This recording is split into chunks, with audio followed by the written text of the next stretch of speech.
Have you ever wondered what happens when a powerful international political movement suddenly disappears from the global stage, especially during a time of immense conflict? The Communist International, often known as the Comintern, was officially dissolved in May 1943. This significant move was initiated by Soviet leader Joseph Stalin, primarily as a strategic wartime measure. The main purpose was to alleviate concerns among the Soviet Union's Western allies, specifically Great Britain and the United States, about Soviet intentions for global communist revolution during their alliance against Nazi Germany. The underlying reasons for this dissolution were deeply rooted in evolving Soviet foreign policy and the urgent geopolitical realities of the Second World War. By the 1940s, the Comintern, initially conceived as a vanguard for world revolution, had largely become an instrument of Soviet state interests. Its continued existence was a major point of contention and distrust for the Allied powers, who viewed it as a direct threat to their own political systems and spheres of influence. To maintain the crucial anti-Nazi alliance and secure vital wartime aid, Stalin needed to project an image of Soviet commitment to national self-preservation rather than international ideological subversion, making the Comintern an inconvenient anachronism.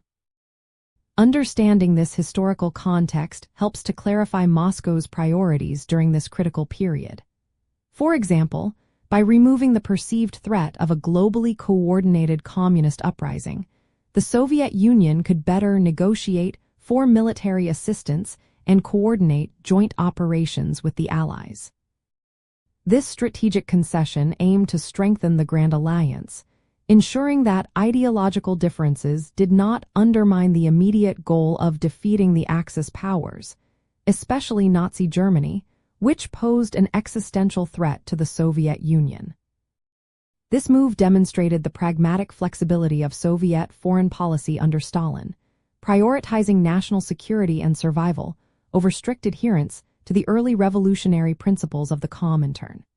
It was a clear signal that the Soviet Union was willing to make significant concessions to secure its wartime objectives and ensure the defeat of a common enemy, rather than risking isolation due to persistent ideological friction with its vital allies. Ultimately, the dissolution of the Comintern allowed the Soviet Union to strengthen its wartime alliances, gain credibility as a national state rather than solely as a revolutionary power, and focus its resources entirely on winning the Second World War. This decision helped solidify the Allied coalition and set the stage for the post-war geopolitical order, where nation-states, rather than a global revolutionary apparatus, would be the primary actors.